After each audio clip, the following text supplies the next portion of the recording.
Hemos estado hablando sobre lo que dice el libro de Hechos, capítulo 2. Los discípulos perseveraban en la doctrina de los apóstoles. Torat Hashlichim, se dice en hebreo. En griego la palabra para doctrina es didaje, significa enseñanza. Y lo primero que se señala que era en lo que perseveraban los discípulos, los primeros discípulos de nuestro Señor Yeshua, es en la doctrina de los apóstoles, en la comunión los unos con los otros, el partimiento del pan, compartían comida, así como lo hemos hecho el día de hoy, y en la oración.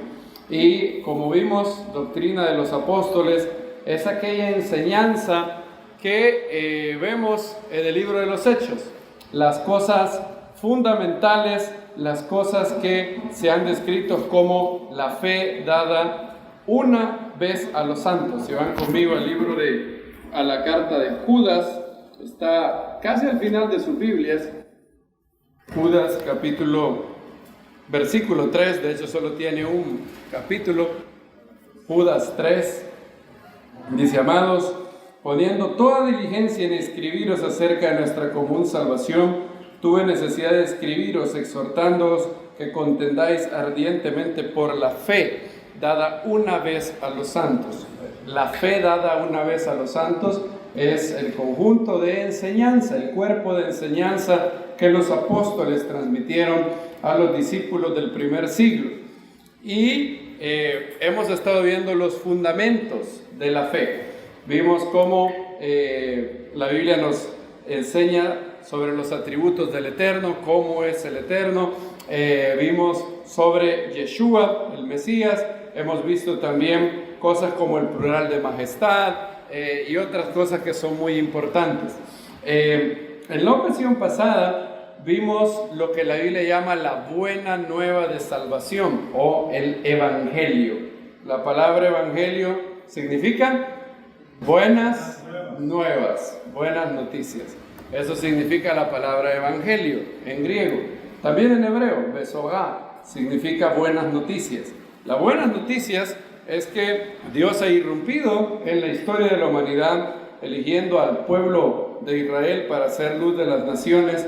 Dio su palabra a través de los profetas, y dentro del pueblo de Israel Él levantó al escogido, al Mesías, al hombre sobre el cual reposaron toda la plenitud del Espíritu de Dios. Él murió por nuestros pecados, fue resucitado al tercer día, y todos aquellos que lo reconocen, que ponen su confianza, ponen su fe, ponen su lealtad a Él, reciben perdón de pecados, vida eterna. Y vimos cómo hay algunas cosas que son esenciales para la buena nueva. Nadie que niega esas cosas puede ser llamado creyente, ¿verdad? Vimos cuáles eran esas cosas en el libro de Hechos, y vimos qué cosas no son parte esencial de la buena nueva.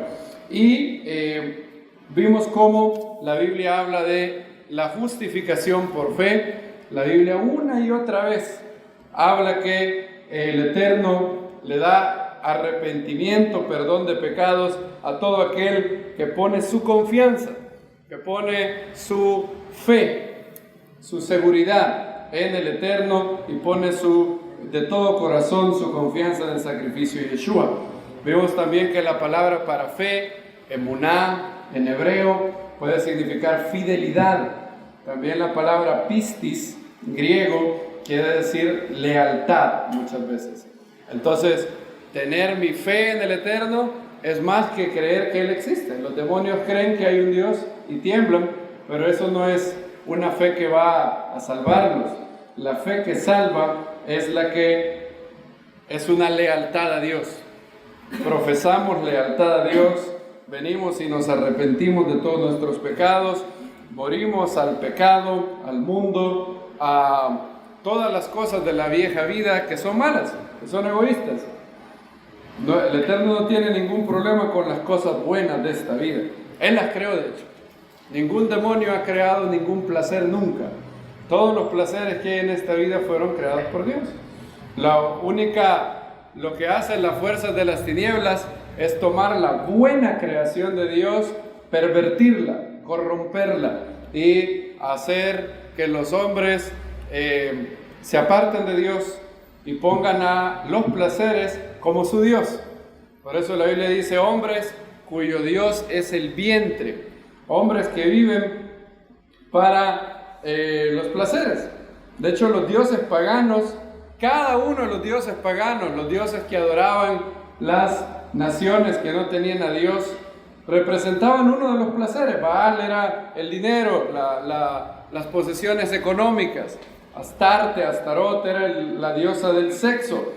Y estas son las cosas que más pierden a la gente: la codicia de bienes materiales y el sexo ilícito fuera del contexto del matrimonio, como el Eterno lo creó para ser una fuente de unión, de ternura, de cariño entre dos personas comprometidas y bendecidas por Dios. Y estuvimos viendo cómo esa es la buena nueva de salvación. Ahora, en el Evangelio de Mateo se dice que Yeshua, antes de subir al cielo, dijo: por tanto, id y haced discípulos. Y él mandó a los apóstoles a ir a todas las naciones. Al inicio ellos pensaban que solo eran los judíos que habían en esas naciones. Cuando ellos oyeron ir a ser discípulos a todas las naciones, ellos entendieron a los judíos que hay en todas las naciones. Y por eso predicaban solamente a los judíos creyentes. Fue hasta en la casa de Cornelio, en Hechos 10, que el Eterno le mostró a Pedro que tenía que romper con prejuicios étnicos, raciales, y ir a la casa de Cornelio, un centurión romano. Y la puerta fue abierta para que las naciones pudieran venir y adorar al Eterno, proclamar que Yeshua es el Rey de Israel y del mundo, tener perdón de pecados, poner nuestra fe en Dios, recibir salvación y la dádiva del Espíritu Santo. Bendito sea el Eterno. Baruch Hashem. Y más allá del mensaje de salvación, o mejor dicho, el mensaje de salvación incluye ser discípulos. Pocas veces sale la palabra cristianos. ¿Cuántas veces está la palabra cristiano en la Biblia, en los escritos apostólicos? 3 veces, solo 3 veces. En Hechos 11, cuando dice que a los discípulos no judíos se les llamó por primera vez cristianos en Antioquía, que significa seguidor de Cristo, seguidor del Mesías, algo así como la palabra herodiano, que significaba simpatizante de Herodes. A ellos se les llamó cristiano. Luego Agripa dice: por poco me persuades de ser cristiano, en Hechos 26. Y Primera de Pedro dice: si alguno padece por ser cristiano, o sea, seguidor del Mesías, glorifique a Dios por ello. Esas son las 3 veces que aparece la palabra cristiano en la Biblia. Pero, bueno, la palabra creyente aparece un poco más de veces. ¿Cuántas veces aparece la palabra creyente en los escritos apostólicos? Imagínense ustedes, adivinen, la palabra creyente es una palabra que usamos mucho nosotros. Por ejemplo, en la versión La Biblia de las Américas, la palabra creyente aparece 11 veces. 11 veces. Bueno, muy bueno. Por ejemplo, si mal no recuerdo, en Tito dice que tenga hijos creyentes. Cuando habla de los requisitos de un anciano, obispo, de un líder de la comunidad, dice que tenga hijos creyentes. Tito 1:5 dice: por esta razón te dejé en Creta, para que pusieras en orden lo que faltaba y designaras ancianos en cada ciudad, como te ordené. Y luego Pablo describe el requisito para ser episcopos. Esa es la palabra para obispo o anciano.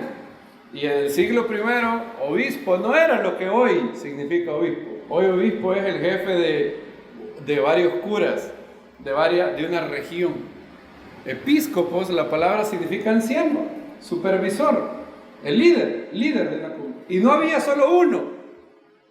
De hecho, en la congregación de Roma, la congregación de Roma a la que Pablo le escribió, Clemente de Roma escribió a los Corintios y él ni siquiera pone su nombre.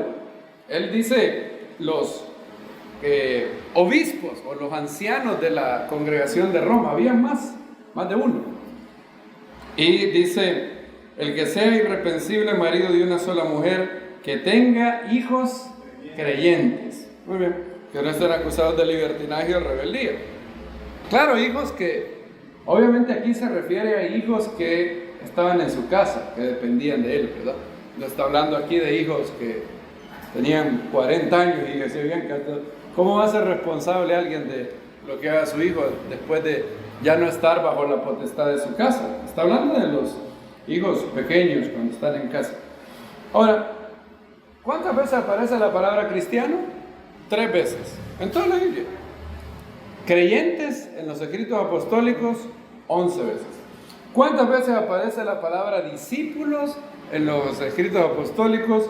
269. ¿Se puede imaginar cómo es hay una increíble discrepancia, ¿verdad? O más bien dicho, énfasis. El énfasis de los escritos apostólicos es ser discípulos, es ser personas que son aprendices de Yeshua. ¿Y qué es un discípulo? Como ya lo vimos, Dallas Willard da una de las definiciones más bonitas, más básicas. Un discípulo es un aprendiz, un estudiante que está aprendiendo cómo llegar a ser como su maestro o cómo llegar a hacer lo que su maestro hace. Dallas Willard también dice, dicho de otra manera, ser un discípulo de Yeshua es que yo estoy aprendiendo a vivir mi vida como Él la viviera si Él fuera yo. No necesariamente tengo que aprender a hacer lo que Él hizo, sino cómo Él haría las cosas que yo hago. Pero yo no podría decir, bueno, yo soy discípulo de Yeshua y Él nunca usó zapatos cerrados. ¿Qué usaba Él? Sandalias. Entonces, como yo tengo que ser como mi maestro, yo voy a botar todos estos zapatos. Tampoco usaba pantalón, ni nunca usó estas camisas así modernas. ¿Qué voy a hacer para ser como Él?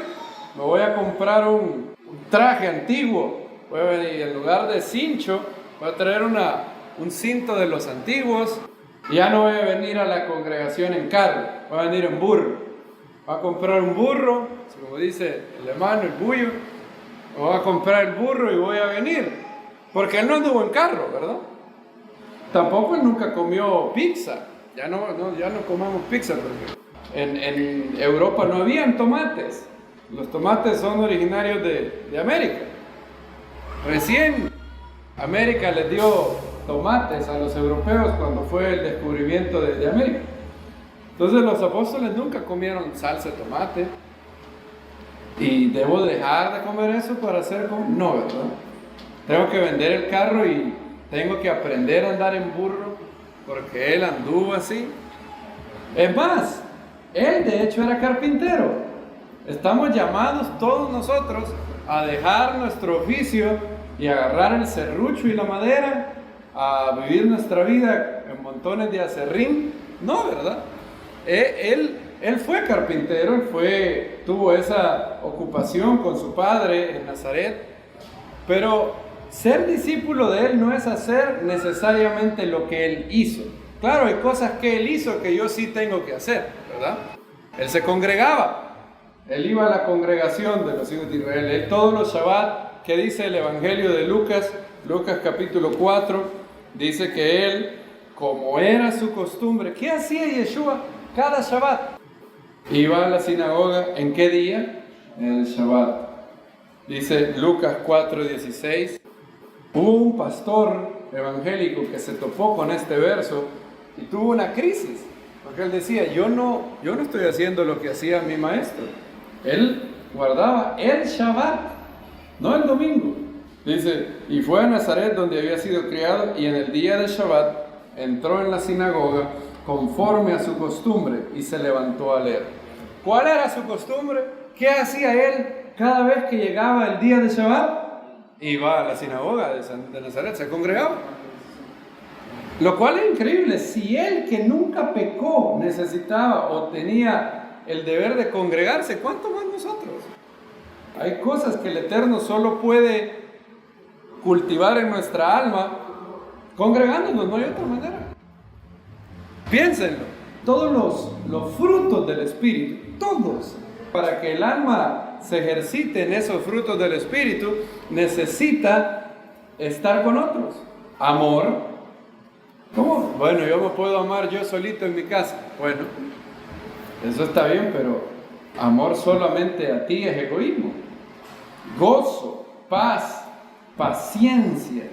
¿Cómo puedes ejercitar paciencia si no tienes contacto con otros creyentes que hay que tenerles paciencia? Solamente así se puede ejercitar la paciencia. Fidelidad, mansedumbre, dominio propio. La Biblia no es una espiritualidad aislada ni nada. Yeshua llegó a la sinagoga y se congregó. Entonces estas cosas sí. Y él mandó a los discípulos a ser discípulos para él, a ser aprendices. Dallas Willard sacó un libro, les he comentado, que se llama La Gran Omisión. Y él dice que el cristianismo ha sido muy bueno en la primer parte de la Gran Comisión: ir y predicar arrepentimiento y perdón de pecados en su nombre. Y durante 500 años desde la Reforma han habido innumerables grandes hombres de Dios que han ido a los confines de la tierra llevando la buena nueva de salvación, y ahí donde ha llegado se ha encendido la llama de la fe, de la esperanza, de saber que Dios ama a las personas, está interesado por ellos, y ha dado a su Hijo, al único hombre que nunca pecó, que valía la pena, y permitió que tuviera la más vil de las muertes para cargar con mi pecado. Y eso ha sido muy bueno. Pero Dallas Willard dice, pero por alguna razón la congregación de la iglesia, dice él, hoy no tiene el impacto que tenía antes, que tenía en el primer siglo. ¿Por qué? Y es que la gente se ha conformado con una buena nueva que hace creyentes, pero no discípulos. Y claro, para ser discípulo se necesita primero ser creyente, obviamente. Pero no solamente creyente, sino discípulo. Aprender a amar a Dios con todo nuestro corazón, ¿con qué? Con toda nuestra alma, con todas nuestras fuerzas y con toda nuestra mente. Y el maestro dio una señal y un mandamiento para de manera oficial enlistarse en la escuela de discípulos. Así como cuando uno va a la escuela, lo primero que uno tiene que pagar es la matrícula. Es la primera cosa. Y hay una señal, un sello público que es la manera en cómo alguien entra de manera oficial a ser un discípulo de Yeshua. Y esa se llama Tevilá o bautismo. Y he titulado esta enseñanza Discípulos muertos al pecado, la dedicación a Dios y su Mesías a través de la Tevilá. Quiero hablar hoy de lo que la Biblia habla sobre la Tevilá. Múltiples veces leemos en los escritos apostólicos sobre el mandamiento que Yeshua dio de hacer Tevilá. ¿Qué significa Tevilá? Es más, ¿qué significa bautismo? Bautismo viene de la palabra baptizo en griego y significa sumergirse o zambullir. Y la palabra en hebreo que está detrás de eso es Tevilá, que significa exactamente lo mismo, es inmersión. Si van conmigo al segundo libro de Reyes, en la Septuaginta, si se recuerdan del Tanakh, lo que se conoce como el Antiguo Testamento en el mundo no judío, el Tanakh se escribió en hebreo. Y cuando se tradujo al griego, 250 años de que el Mesías naciera, la versión se llama la Septuaginta. Y cuando se tradujo al griego, segundo libro de Reyes, verso 5, 14. ¿Ustedes se acuerdan? Este es el pasaje de Eliseo y Naamán. Naamán es un tipo soberbio. Hay una criada que le dice: si mi señor fuera allá, el profeta, el varón de Dios que está en Samaria, él lo podría curar de la lepra, de la tzará.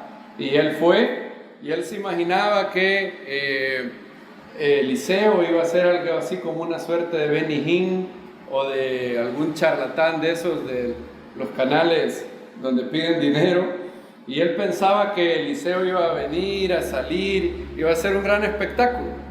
Y Eliseo le mandó un criado y le dijo: ve, lávate en el Jordán 7 veces, tu carne se restaurará y serás limpio.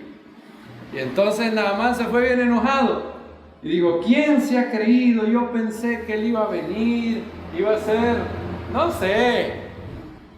Algunas veces yo empatizo con Naamán. Yo me pongo a pensar, bueno, uno se podría esperar un mínimo protocolo, ¿verdad? Naamán de hecho era un capitán del ejército. Pero Eliseo no. Eliseo para tratar su humildad, fíjense cómo es el Eterno. El Eterno muchas veces sabe que somos bien soberbios y muchas veces nos prueba. Esta era una prueba para Naamán. ¿Qué tenía que hacer Naamán para ser sanado? Lavarse 7 veces en el Jordán. ¿Y qué iba a requerir eso? Ser humilde. O sea que en su humillación, en la humildad, estaba el secreto para la sanidad. Muchas veces en la vida así es. Lo que más mantiene presos a las gentes en cárceles emocionales, espirituales, es su orgullo, su soberbia. Y los siervos le dicen: Señor, si te hubiera pedido cualquier otra cosa, no lo harías. ¿Qué perdés? Es más, anda, zambullite 7 veces. Lo más que puede pasar es que no funcione. Y de todas maneras, te refrescas. Y de paso, no llegues tanto con todo el sudor que anda. ¿Por qué no haces? Zambullís. Y bueno, Naamán va. Y no con mucha fe, ¿verdad? Pero dice que se zambulló. Miren el verso 14. Segundo libro de Reyes 5:14 dice: entonces bajó y se sumergió 7 veces en el Jordán, conforme a la palabra del varón de Dios. Su carne se volvió como la carne de un niño y quedó limpio. Él experimentó un milagro del Eterno. Esa palabra, subrayen esa palabra, se sumergió. ¿Cuál es la palabra que se utiliza en la Septuaginta? Baptizo. Es exactamente la misma palabra de la cual viene la palabra moderna que significa bautismo. Y fue una inmersión, ¿verdad? ¿De dónde salió entonces la práctica hoy en día en algunas tradiciones religiosas de la aspersión? Bueno, eso fue mucho tiempo después, cuando el cristianismo se iba alejando más y más y más de la Biblia y del trasfondo judío, de los evangelios y del judaísmo, las enseñanzas de los apóstoles judíos, del rey y el Mesías de los judíos, Yeshua. Pero la palabra bautismo significa inmersión, y Yeshua mandó a que cuando una persona fuera persuadido, respondiera con fe, poniendo su confianza a Dios, arrepintiéndose de todos sus pecados y recibiendo a Yeshua como el Señor Salvador de su vida. Entonces, para sellar de manera pública, para dar testimonio de manera delante de muchos testigos, la manera en cómo se hacía era la tevilá, hacer bautismo. Era algo natural, esperado, que una persona diera el testimonio público de su fe, identificándose con la muerte y resurrección del Maestro. ¿Qué pasa si uno permanece mucho tiempo en el agua? Se muere. Entonces la tevilá representa que yo he decidido morir a mi vieja vida, a mi vana manera de vivir, a la vida previa en pecado, en transgresión de los mandamientos de Dios. Y así como el Mesías murió y fue resucitado, la tevilá representa que aquella persona que muere al mundo, muere al pecado, muere a su vieja vida y anda en novedad de vida. Morir al pecado y vivir para la justicia, como dice Primera de Pedro 2:24. Y hay algunos aspectos que quiero revisar de la tevilá en los escritos apostólicos. Si uno lee los Hechos de los Apóstoles, en el libro de Hechos, y las cartas de los apóstoles, nos encontramos con algunas características. La primera es que la tevilá era ya una práctica establecida en Israel. Cuando Pedro en Hechos 2 dijo: arrepentíos y bautícese cada uno en el nombre de Yeshua para perdón de pecados y recibiréis el don del Espíritu Santo. Hechos 2:38, si van conmigo ahí. Los hombres judíos que están en esta fiesta, Shavuot, Pentecostés, es una fiesta judía. Y esos hombres judíos que están ahí, cuando Pedro les dice: arrepiéntanse y bautícense, nadie dice: bautismo, ¿qué es eso? Pedro no tiene que explicar qué significa bautismo, ellos ya lo saben. ¿Por qué? Porque en el pueblo judío hay varias ocasiones en que la ley judía, la Torá, prescribe que alguien se lave con agua para pureza ritual. Por ejemplo, cuando alguien iba a entrar al templo, habían unos depósitos de agua. Hasta el día de hoy en Israel, si usted va a Israel, hay estos depósitos de agua, se llaman mikve, y tiene que ser agua corrida, y ahí había purificación ritual. El judaísmo prescribe, por ejemplo, la Torá dice que cuando una mujer tiene su periodo, durante 7 días ella tiene que estar apartada de su esposo. No, está terminantemente prohibido en la ley bíblica que una pareja tenga relaciones íntimas en los días del periodo, de la nidá. Son 7 días. Incluso si el periodo solo dura 3 días, la Torá estableció 7 días para el pueblo judío. Entonces, al final de los 7 días, cuando cae el sol, la mujer, el pueblo judío establece que hiciera mikve, que ella lavara su cuerpo con agua para poder ya otra vez estar ritualmente pura. Repito, es bien importante la palabra ritualmente pura. Cada vez que en la Torá se habla de pureza en el libro de Levítico, no está hablando de pureza moral o espiritual, para nada. Si alguien iba a un velorio, se impurificaba ritualmente, había contacto con muerte, y para entrar al templo del Dios de la vida tenía que tener una ceremonia de purificación ritual. Pero eso no quiere decir que es pecado ir a un velorio, obviamente no. Y impureza ritual no es lo mismo que pecado.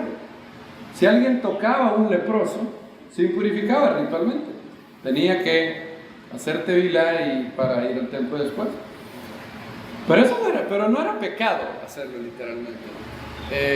Si alguien tocaba a una mujer que tenía su periodo, él era ritualmente impuro. Tamé se llama en hebreo. Pero eso no es que es pecado, no es lo mismo. Y entonces, la mujer, si lo vemos así, toda mujer judía tenía que hacer tevilá cada mes. Todos los meses una mujer judía hacía tevilá. Entonces, todo el mundo sabía qué significaba la palabra tevilá. Cuando Pedro dijo: arrepiéntanse y hagan tevilá en el nombre de Yeshua el Mesías, nadie dijo: tevilá, ¿qué es eso? Bautismo. No sabemos qué quiere decir eso. Todo el mundo sabía qué era. Era sumergirse en aguas con un propósito espiritual. Claro, ¿cuál es la diferencia? La gran diferencia es que las otras tevilot de purificación ritual se podían hacer varias veces en la vida. De hecho, una mujer, ¿cuántas veces al año mínimo iba a hacer tevilá? 12, ¿verdad? Porque cada mes que tendría su periodo tenía que hacer tevilá. De hecho, la Biblia habla de doctrina de bautismos. Fíjense, está en plural. Hebreos capítulo 6, si van conmigo ahí. Hebreos capítulo 6. Dice que esto es algo básico, rudimental. Todo el mundo debería de entender qué es esto, dice el escritor de Hebreos. Hebreos 6, 2. Y si usted hubiera nacido del pueblo judío en el siglo I, usted no sabría. Por eso el escritor de Hebreos dice, esto es básico. Claro, nosotros, si usted dice, mi hermano, a mí jamás en mi vida me habían dicho esto. En ningún lugar, en ninguna iglesia donde yo he ido, alguien me ha explicado esto. Bueno, 2000 años después, retirado del trasfondo, del contexto judío, esto ya no es tan elemental, tan evidente, hay que restaurarlo. Pero el pueblo judío que vivía en el primer siglo, esto era básico. Hebreos 6:3, bueno, 6:2 de hecho. No echando otra vez el fundamento del arrepentimiento de obras muertas y la fe en Dios. Y Hebreos 6:2 dice, de la doctrina de bautismos. Bautismos. Ven que no dice doctrina de bautismo, ¿verdad? No está en singular, está en plural. Ven esa S después de la palabra bautismos. ¿Por qué? Porque hay más de un bautismo. Está la tevilá que una mujer hacía por un proceso de su nidad, de su menstruación. Okay. También aquella persona que era conversa al judaísmo, que se convertía, se circuncidaba, tenía que hacer tevilá de conversión al pueblo judío. También la persona que había tenido contacto con un muerto, que había ido a un velorio, había tocado un muerto, tenía que hacer tevilá. Es decir, habían varias razones para hacer tevilá. Pero la tevilá de Yeshua, la tevilá en donde yo reconozco que Él es el Señor del mundo puesto por Dios, que Él es mi Señor, que me ha lavado con su sangre y que yo quiero prometer lealtad a Él, es una vez en la vida.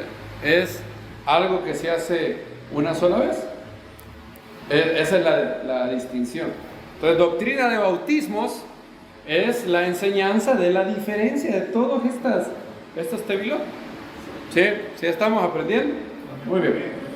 Segunda cosa que está ahí, lo pueden ver ahí.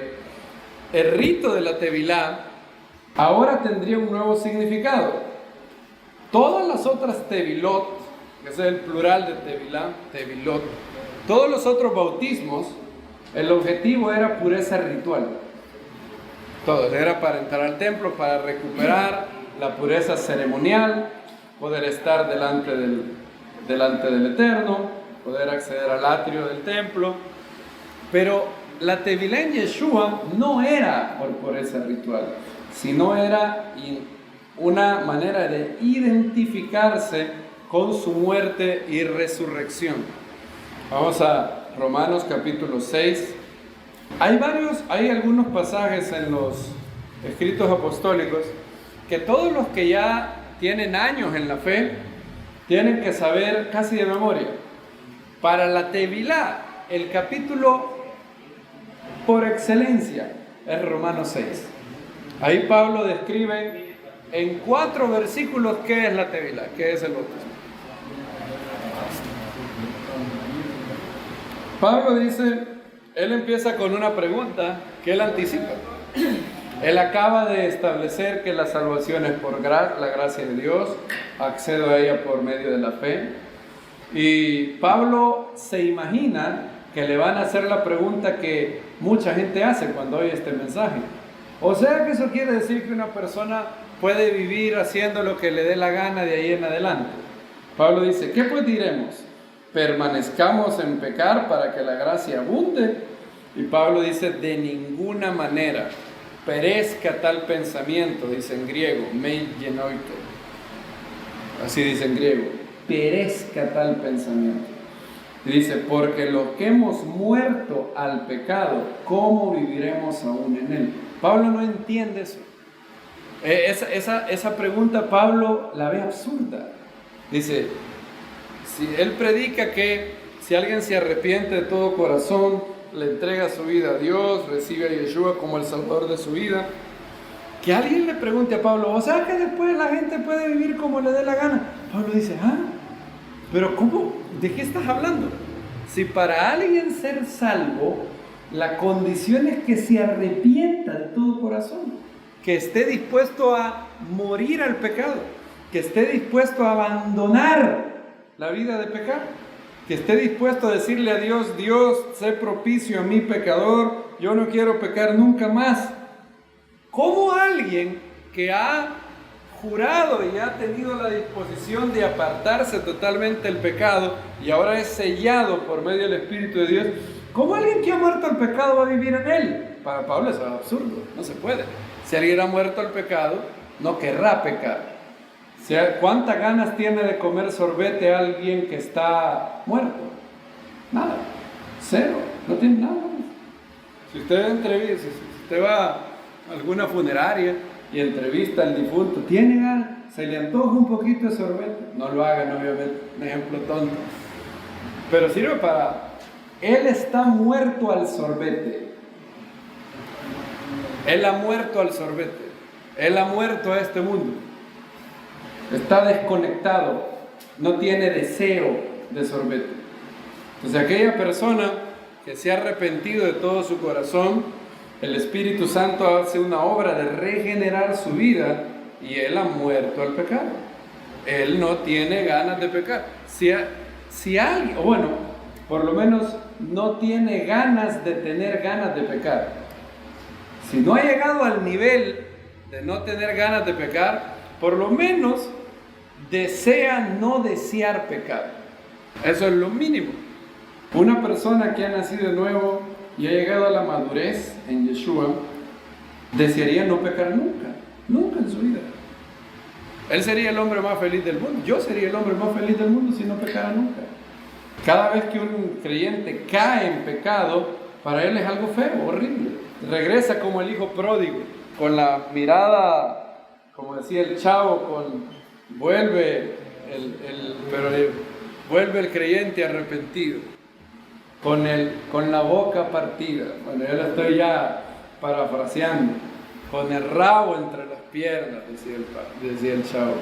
Así, el hijo pródigo dice, Padre, he pecado contra el cielo y contra ti, yo no soy digno de ser llamado tu hijo. Esa es la actitud de una persona que ha nacido de nuevo cuando cae en pecado.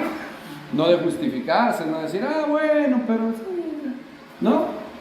No de buscar compinches para justificarse. Me va a buscar gente que me avale mi mala vida.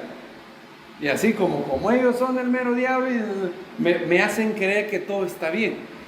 Por eso dice Pablo que llegará un día donde no soportarán la sana doctrina, sino que se acumularán maestros conforme a sus concupiscencias. ¿Viste esa frase? Maestros según sus concupiscencias. O sea, buscarán gente que predique, que les diga que lo que ellos hacen está bien. Como había un pastor aquí que decía, traiga al amante. Venga aquí a la iglesia, traiga al amante. En un sentido, yo entiendo por qué decía eso.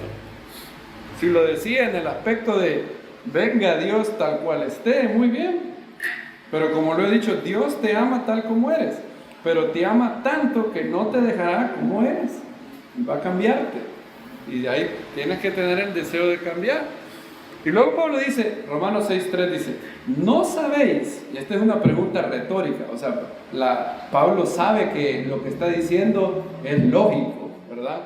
Es como que yo les dijera, ¿no saben ustedes que El Salvador tiene tantos departamentos? Entonces, lo que yo quiero es que ustedes me digan, sí, claro, todos sabemos.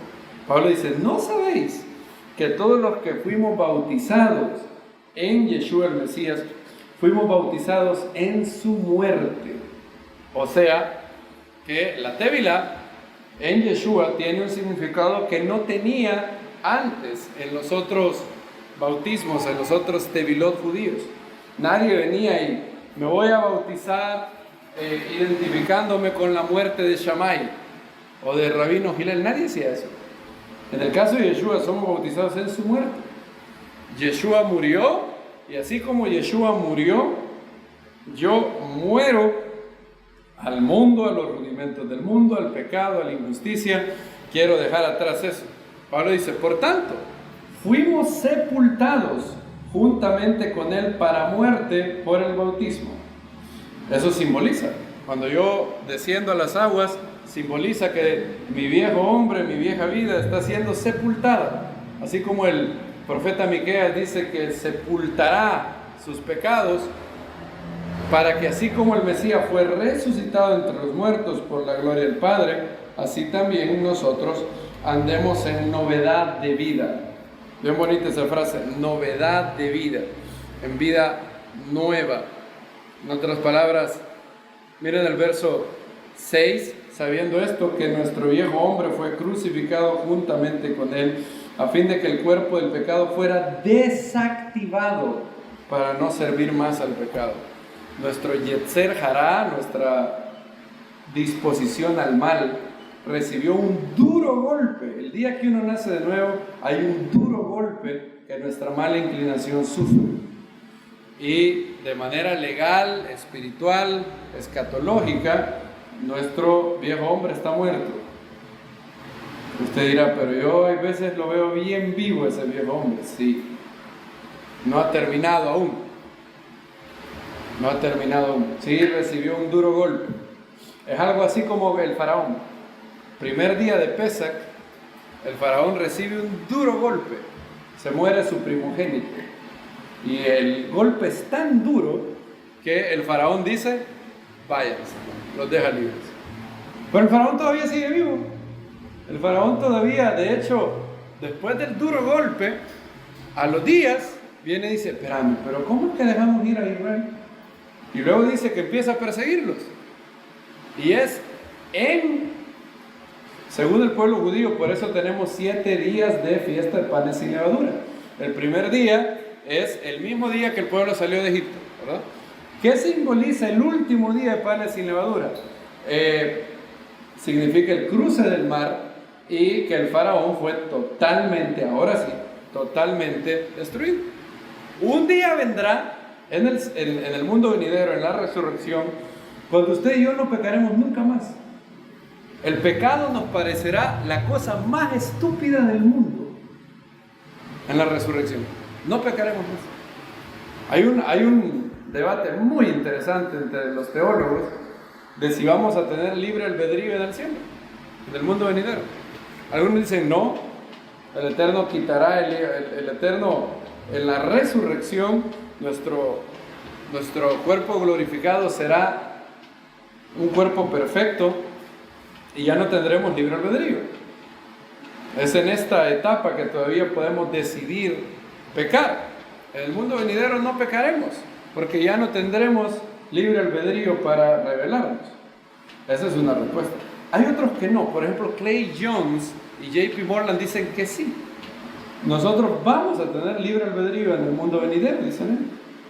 Ahora, la pregunta automática que surge es, momento, pero si yo tengo libre albedrío en el mundo venidero, ¿podría decidir pecar allá? Y ellos dicen, tú podrías tener, dicen ellos. Yo no digo que esto es así, yo solo les digo esto es lo que dicen algunos comentaristas. Ahora, miren si no tiene un poco de lógica lo que ellos dicen. En el mundo venidero tendrás libre albedrío siempre, pero el pecado te parecerá lo más estúpido del mundo. Tú podrías pecar, pero no vas a querer pecar nunca más. Dallas Willard tenía un ejemplo para decir esto. Él agarraba un lapicero, le decía, ¿me presta alguien anda un lapicero? Dallas Willard tenía el ejemplo de, él agarraba un lapicero en su clase de la universidad, en USC, creo que se llamaba la universidad donde él daba clase. Él agarraba un lapicero y decía, ¿soy libre para ensartarme este lapicero en el ojo? ¿Ustedes creen que yo puedo? Sí. Y decía, ¿quisieras verme cómo me ensarto este lapicero en el ojo? Entonces decían, no. Y Dallas Willard decía, no te preocupes, no lo voy a hacer. ¿Sabes por qué no lo voy a hacer? Porque considero que es una gran estupidez ensartarme esto en el ojo. Ahora, ¿por qué cuando yo era niño mis papás no me daban un lapicero? ¿Cuál es el riesgo que el niño tiene? Ustedes le darían una tijera a Isaíta, por ejemplo.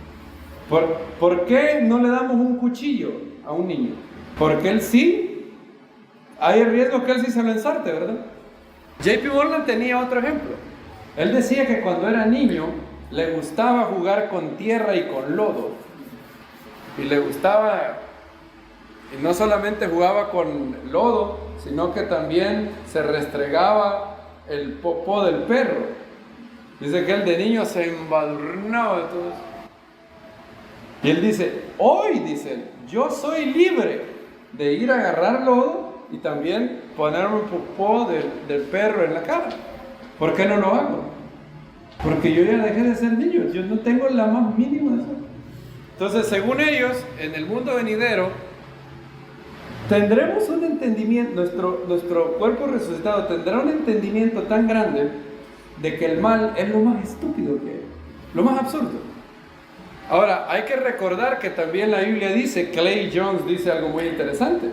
Nosotros estaremos como, por lo menos, observando el juicio del trono blanco, donde veremos cómo el Eterno va a juzgar a todos los incrédulos.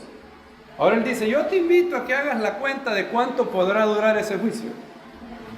Si hay 27, él sacó un número, 27 billones de personas que han existido, a 10 minutos por persona, ¿cuánto duraría eso? Imagínate ser testigo del juicio donde se va a exponer cada maldad, cada mal pensamiento. ¿Qué es lo que nuestra alma va a entender de una vez y para siempre? Pecar es lo más estúpido que hay. ¿Por qué querría pecar? Entonces ellos dicen, según esta postura, que tendremos libre albedrío en el mundo venidero, pero nadie nunca elegirá pecar. ¿Por qué habría? Así como nadie de ustedes va a elegir agarrar el lapicero y insertárselo.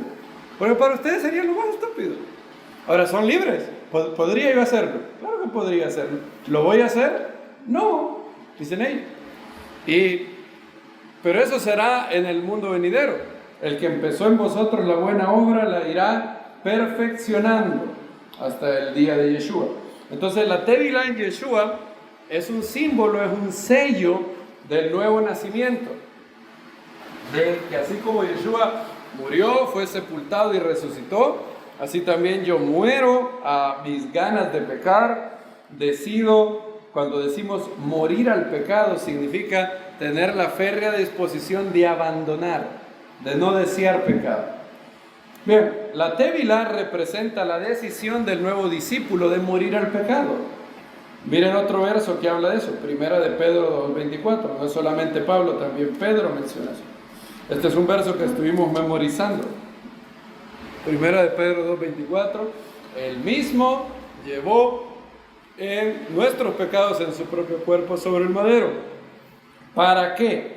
Habiendo muerto al pecado, vivamos para la justicia. Por sus llagas fuisteis sanados. Primera de Pedro 2:24. Miren lo que dice Pedro, habiendo muerto al pecado. De hecho, creo que la versión textual dice a los pecados. Primera de Pedro 2:24 dice, habiendo muerto a los pecados, vivamos para la justicia. Exactamente lo que dice también Romanos 6.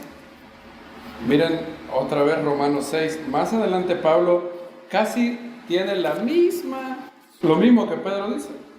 Romanos 6:18. Es exactamente, casi lo mismo que dice Pedro.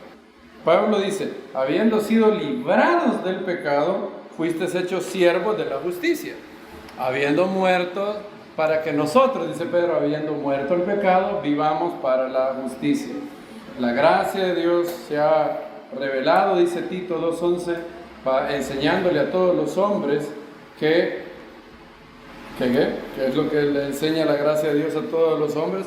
Enseñándonos que renunciando a la impiedad, busquémoslo si quieren, Tito 2:11, perdón. ¿Alguien que lo lea también? Tito 2:11 al 12. Porque la gracia salvadora de Dios fue manifestada a todos los hombres, enseñándonos que renunciando a la impiedad de las pasiones mundanas, vivamos sobre justo y piadosamente en el mundo presente. La verdadera gracia de Dios no dice, Dios te perdona, puedes pecar todo lo que quieras. ¿Qué es lo que enseña la verdadera gracia de Dios? Que renuncies a la impiedad, a las pasiones del mundo. Vivamos sobrio, justo, piadosamente del mundo presente. ¿Significa eso que la vida de creyente es una vida aburrida? Para nada, es una vida maravillosa. Es una vida maravillosa. Dios nos creó y Él sabe lo mejor para todos nosotros. Cada mandamiento de Él, cuando Él dice no hagas tal cosa, Él está diciendo no te hagas daño con esto. Así como cada vez que un padre le dice no salgas, no te cruces la calle, espérame. No es que, ay, que hago a fiestas, mi papá. Uno entiende mucho de la lógica de los mandamientos de Dios al ser padre. Uno empieza a entender que un padre bueno no prohíbe cosas simplemente por ser aguafiestas, porque voy a ver cómo puedo aburrir a mis hijos. No, sino para cuidarlos. Y eso es lo que la Biblia dice: renunciando a la impiedad de las pasiones mundanas, vivamos sobria, justa, piadosamente en el mundo presente. Cuarta cosa de la tevilá, cuarta característica de la tevilá es que la tevilá es una imagen maravillosa de arrepentimiento. Simboliza mi muerte al viejo hombre, al mundo, y mi anhelo de tener una buena conciencia delante de Dios, una vida nueva, y simboliza también el nuevo nacimiento. La Biblia habla de la regeneración. El Espíritu Santo hace una obra sobrenatural en los corazones, les regenera la conexión con Dios, ese deseo de vivir para Él. Eso pasa en el nuevo nacimiento. Y así como, por eso hay una fuerte costumbre de cuando se hace tevilá, que la persona se ponga en posición fetal. Simboliza el nuevo nacimiento. La tevilá es la representación del nuevo nacimiento, así como el anillo de matrimonio es el símbolo del amor. Ahora, contrario a lo que algunos grupos religiosos dicen, la tevilá no es necesaria para ser salvo. No es la tevilá lo que salva, es el nuevo nacimiento, poner la fe en Dios, y la tevilá es cumplir el mandamiento de identificarse en la muerte y resurrección de Yeshua, y es un símbolo de la salvación, no la salvación.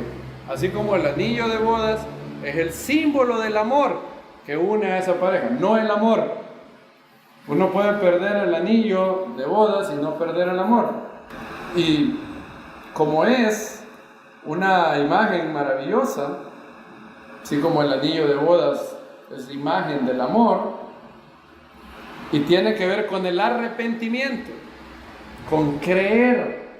Entonces la tevilá en los escritos apostólicos siempre la vemos relacionada con adultos que pueden entender el mensaje y responder con fe a Dios. Siempre. No hay un solo ejemplo en los escritos apostólicos de un niño, de un apóstol bautizando niños. Ni uno solo, ni uno. Por eso nuestros hermanos, hay algunas tradiciones religiosas que tienen lo que se llama paidobautismo. ¿Qué es paidobautismo? Hay dos. Esa es una controversia en el cuerpo del Mesías. No entiendo por qué debería ser, pero hasta el día de hoy lo es. En el cuerpo del Mesías hay dos escuelas en torno a esto. Los que creen en el credo bautismo, esto es, que los que hacen tevilá son adultos que tienen la capacidad de entender el mensaje de la salvación y de responder con fe. O sea, creen, por eso se llama credo bautismo. ¿Quiénes son los que se bautizan? Creyentes, no niños.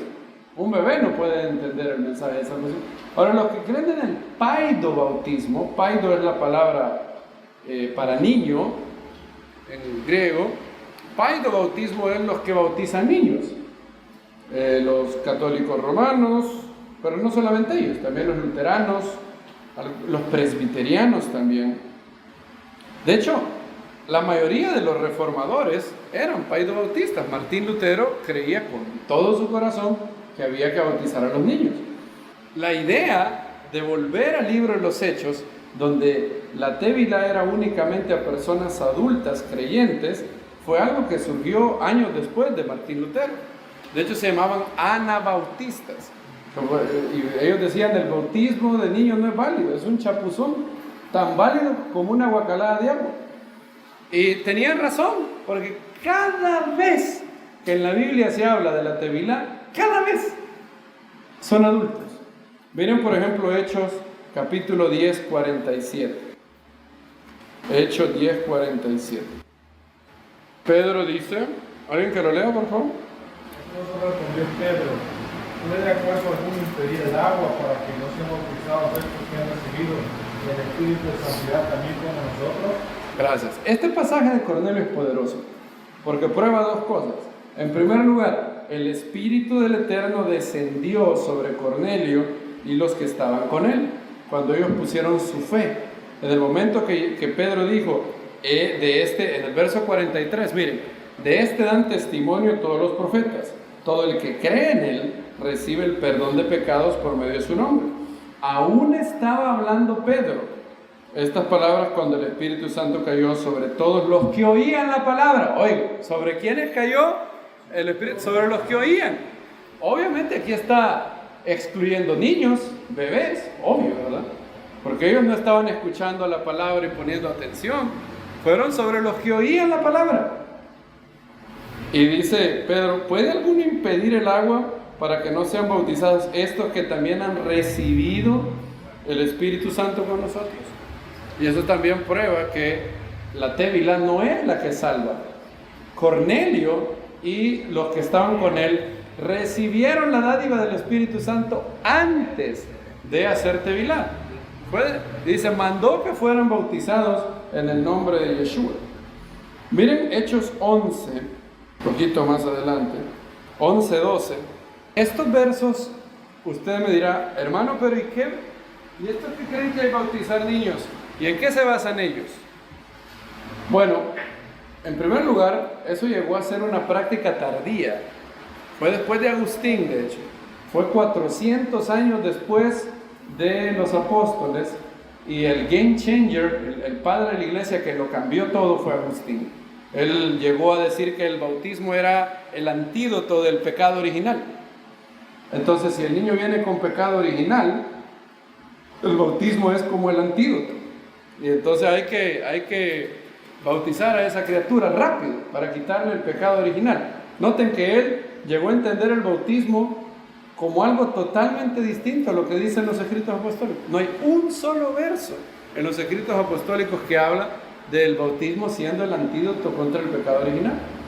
Pero él dijo que era, así como los judíos tenían circuncisión y eran niños, a los cuantos días se circuncidaba al niño, los 8. Había que bautizar rápido al niño. De hecho, Agustín llegó a decir, y esta fue la creencia, hubo un tiempo en la Iglesia Católica que esto era la creencia universal. O sea, esto lo creían todos los católicos, y en aquel entonces no había otro grupo, por lo menos identificable, rastreable, todo el cristianismo llegó a creer que si un niño moría sin haber sido bautizado, él era condenado al infierno. Todos creían eso, todos. Ahora, hoy en día la Iglesia Católica no cree eso, gracias a Dios. Ahora es bien chistoso porque ellos dicen, cuando hay una práctica y una creencia que la cree toda la iglesia, eso muestra que es algo que tenemos que creer todos. Pero a ellos no les gustan cuando alguien como yo llega y les dice, ¿de verdad? Pero en los días de Agustín y en los días de Gregorio el Grande, todo el mundo creía que si un niño se moría sin recibir el bautismo iba al infierno. Y tú no crees eso. ¿Por qué ahí haces esa excepción? Y Agustín cambió todo esto. Entonces luego, con el paso del tiempo en la Edad Media, cientos de años después, el catolicismo se desvió de la enseñanza de los escritos apostólicos. Ahora, Martín Lutero rompió con muchas cosas, pero no con esta. Él era un férreo creyente en el paido bautismo, que hay que bautizar niños.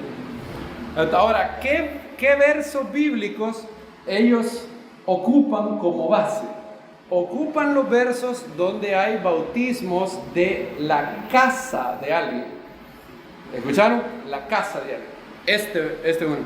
De hecho, si usted se encuentra un día aquí en El Salvador, como casi no hay luteranos, como casi no hay presbiterianos, ustedes bien poco probable que se encuentren. La mayoría de nosotros conoce mayoritariamente católicos, ¿verdad? Entonces por eso alguien nacido en nuestro país, tiende a asociar bautismo de niño con el catolicismo, ¿verdad? Y uno cree, todos los protestantes, no es así. Muchos luteranos, presbiterianos, ellos creen que hay que bautizar niños. Y lo hacen en base a estos versos. A ver aquí, miren su lógica. Es bueno entenderlos. Dice, Hechos 11, 12. ¿Lo tenemos?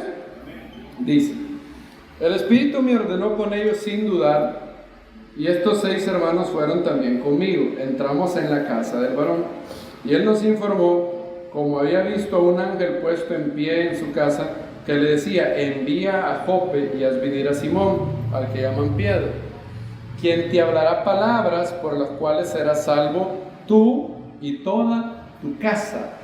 Entonces ellos dicen, en una casa antigua habían bebés, había niños, ¿verdad? Entonces ahí cada vez que Hechos dice que Pablo o los apóstoles bautizaron a fulano de tal y su casa, entonces ellos dicen, bueno, su casa. Entonces, por ejemplo, si se dijera, y llegaron y creyó Josué, y fue bautizado él y toda su casa, bueno, Josué tiene un bebé. Entonces, si se dice que bautizaron a Josué y toda su casa, eso implica que bautizaron al bebé. Esa es la lógica de ellos. Así piensan ellos. Ahora, ¿es válido ese razonamiento? No, ¿verdad?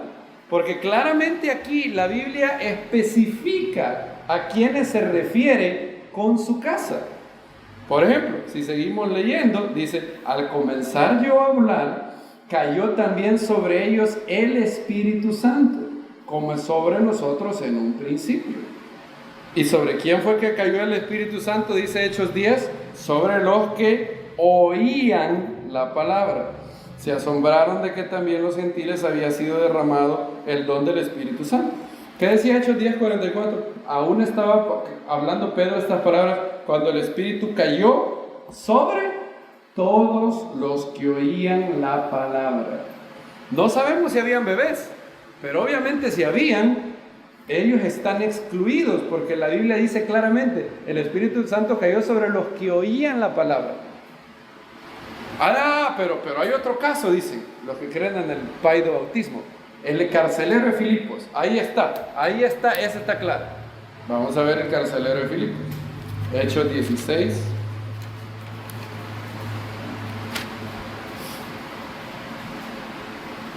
Esto es muy importante que usted lo entienda, que usted sepa estos fundamentos de la fe para explicar bien estas cosas. Hechos 16. Ustedes ya conocen lo que Pablo le dijo, ¿verdad? Señores, ¿qué debo de hacer para ser salvo? Cree en el Señor Yeshua el Mesías. Y recuerden, la palabra pistis no es solamente creer con el intelecto, reconocer que algo es cierto. Pistis involucra fidelidad, lealtad, es prometer lealtad al Rey de Israel. Cree en el Señor Yeshua y serás salvo tú y tu casa. Contrario a lo que la mayoría ha predicado, bueno, no la mayoría, muchos pastores han dicho que esta es una promesa, que cuando alguien viene a la fe, Dios promete que va a salvar a todo el mundo en su casa. Si uno la lee en contexto, eso no es lo que Pablo está diciendo.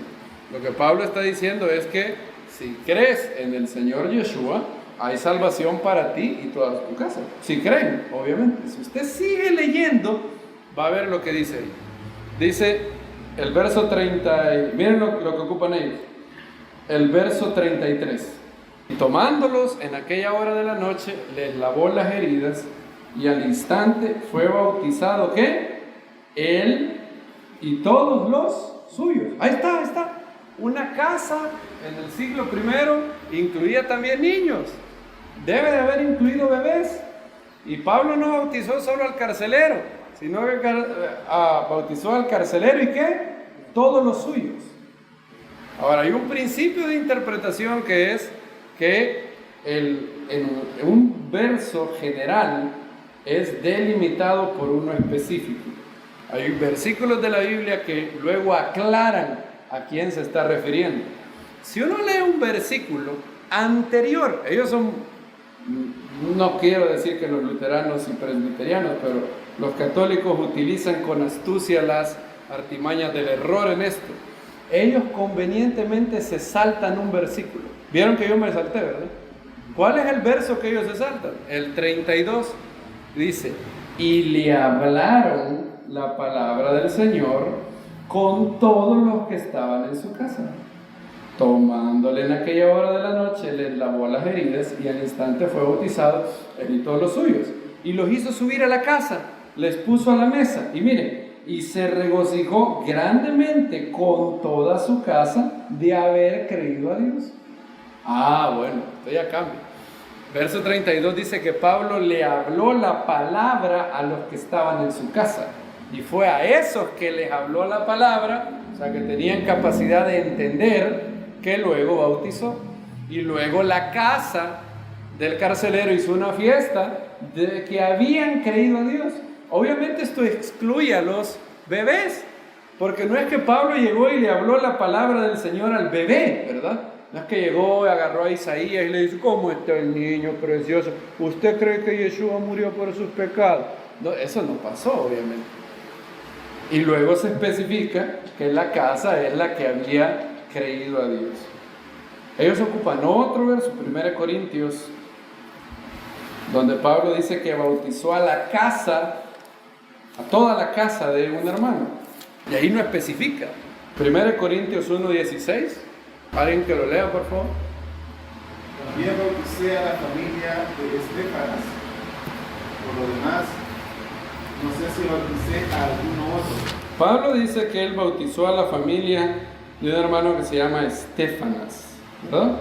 Ahí la palabra es casa, ¿verdad? Bauticé a la casa de Estéfanas. Y ahí no especifica quiénes son, ¿verdad?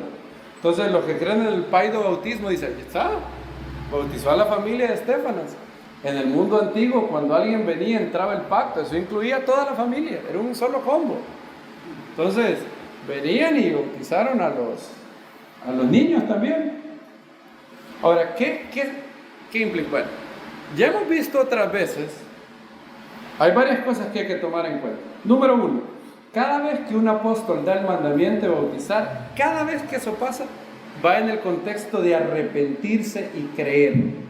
Algo que excluye, obviamente, a los niños, a los bebés. No a un niño que ya puede entender. Claro, si un niño de 7 años, 8 años, él ya puede entender y muy bien. Pero estamos hablando de bebés. 1 año, meses. Eso es 1. 2. Las veces que hemos visto en Hechos, cuando se habla de bautizaron a él y su casa, la Biblia claramente especifica que los que fueron bautizados son los que oyeron la palabra y creyeron, y eso excluye a los bebés. Ahora alguien podría decir: bueno, pero aquí en 1 Corintios no se especifica. Ahí Pablo solo dice: bauticé a la casa de Estéfanas. Punto. Ahí quizás no. Aquí sí, probablemente incluye un bebé. Gracias al Eterno, Pablo, despidiéndose en el último capítulo de 1 Corintios, así como que si no hubiera querido, accidentalmente dice algo que es el último clavo en el ataúd del paido bautismo. ¿Qué dice Pablo de la casa de Estéfanas? Ve el verso 15. Y os ruego, hermanos, voy a ver que 1 Corintios 16:15 lo tenemos. Os ruego, hermanos, sabéis que la casa de Estéfanas es primicia de Acaya. Se dedicaron a ellos mismos al servicio de los santos. Bueno, la casa de Estéfanas se dedica, de hecho en griego es reflexivo. La casa, ¿cómo lo lee la Reina Valera? ¿Alguien tiene la Reina Valera 60? Me gusta mejor cómo la traduce. Hermana Elvira, ¿puede leer? 1 Corintios 16:15, sí.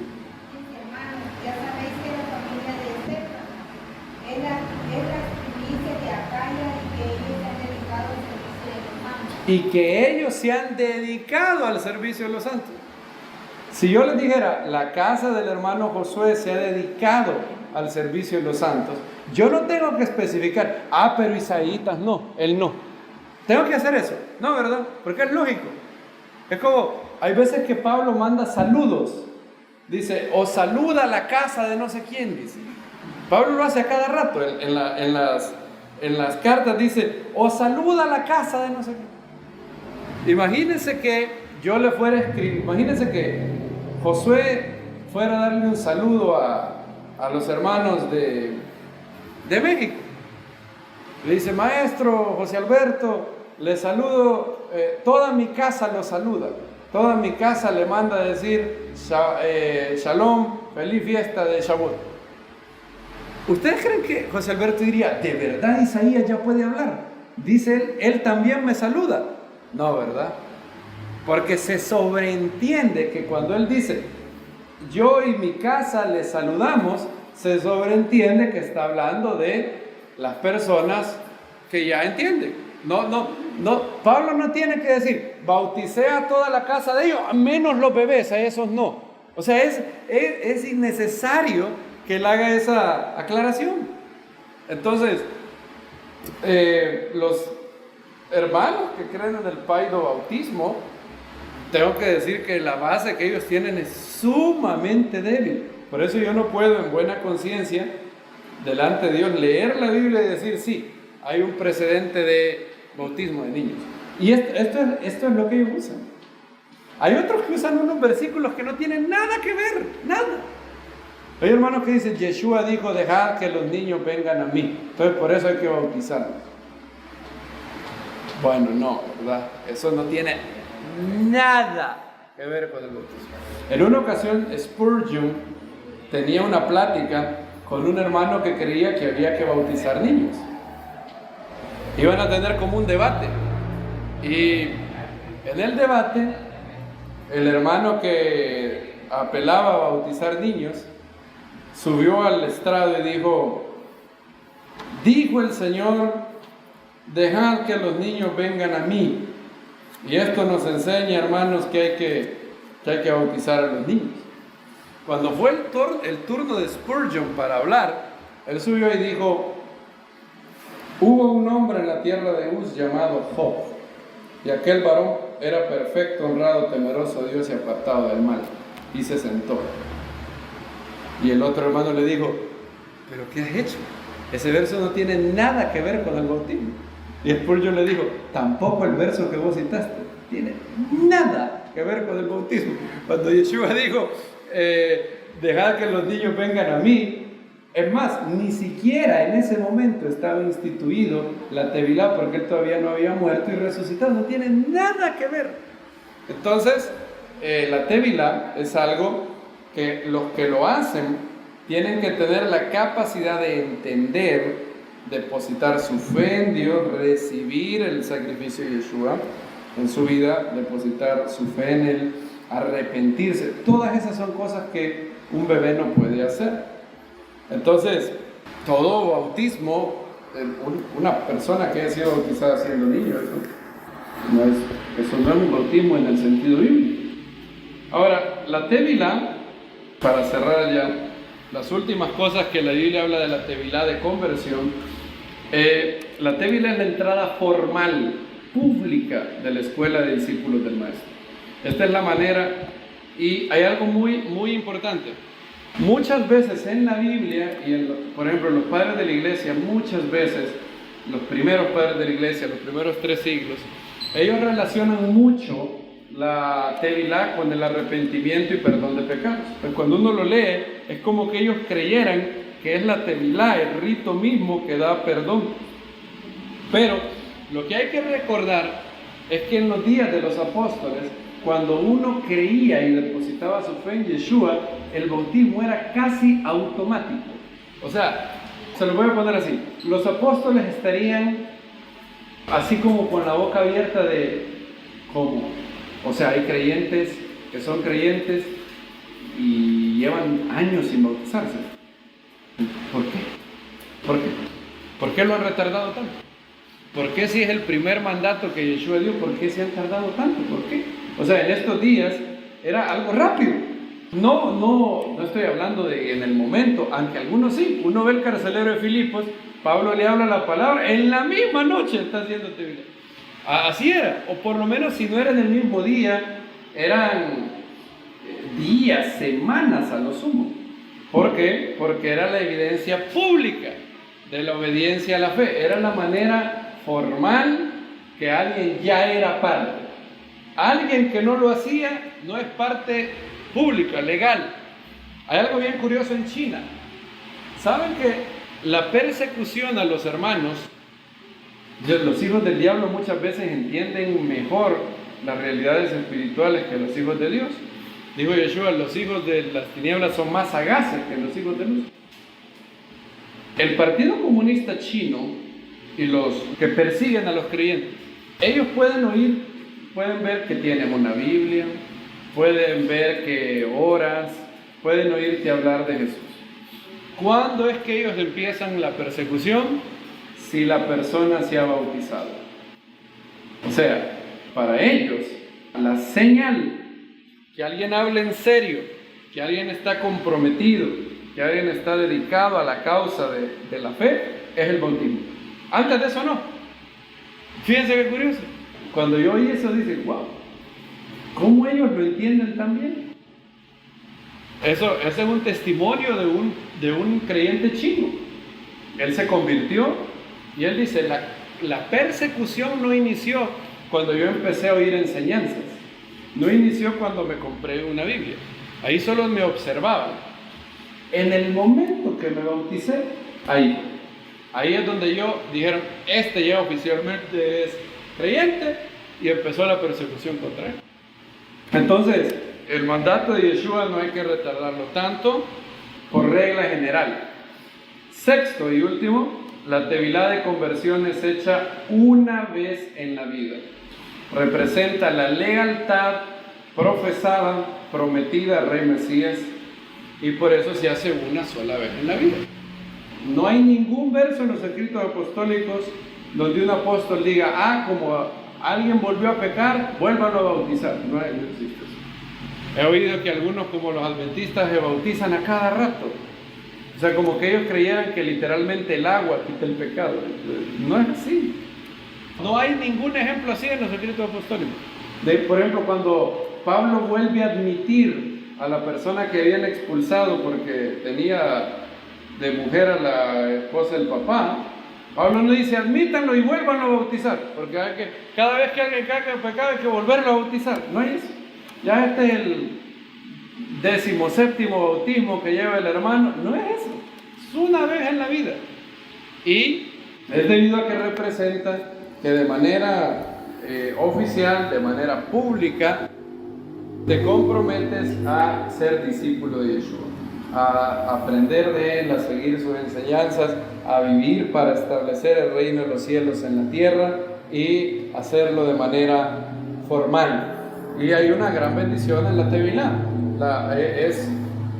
Billy Graham decía, hay algo sobre venir de manera pública y confesar a Yeshua que lo sella, decía él. Y es lo que Pablo dice, algo bien bonito, dice, los que habéis sido bautizados en Yeshua, del Mesías estáis revestidos, dice, muy bonitos. En Gálatas capítulo 3:27, vamos a terminar ahí. Porque todos los que habéis sido bautizados en el Mesías, del Mesías estáis revestidos. Del Mesías estáis revestidos. Yo me pregunto por qué Pablo no dice estáis vestidos, sino revestidos. En otros versos Pablo dice vestíos del Señor Yeshua. Quizás probablemente lo que Pablo dice revestidos es que hay algo en la tevilá que sella, hace que la fe sea más profunda, se arraigue más. Porque dice revestidos. La palabra que él utiliza en griego no es la palabra de que uno se pone una camisa cuando está sin camisa. La palabra que él utiliza es ponerse otra prenda encima de la prenda que uno ya tenía. Así como, por ejemplo, si yo ando esta camisa, yo me revisto con un saco, porque yo ya tenía una camisa originalmente yo me revestí, o sea, estoy doblemente vestido. Y Yeshua dijo: el que me confesare delante de los hombres, yo le confesaré delante de mi Padre que está en los cielos. Hay algo, decía Billy Graham, cuando tú vienes y de manera pública reconoces el sacrificio de Yeshua, das testimonio de que quieres abandonar tu vida, de que quieres morir a tu egoísmo y vivir para Dios. Hay algo que sella eso. Y queridos hermanos, esa es una enseñanza muy importante. Esto es la Tevilá. Espero que algunos hayan tenido más claridad, que el Eterno nos siga dando más luz, como dice el salmista: en tu luz veremos la luz. A Él sea la gloria por los siglos. Amén, be amén. Baruch Hashem.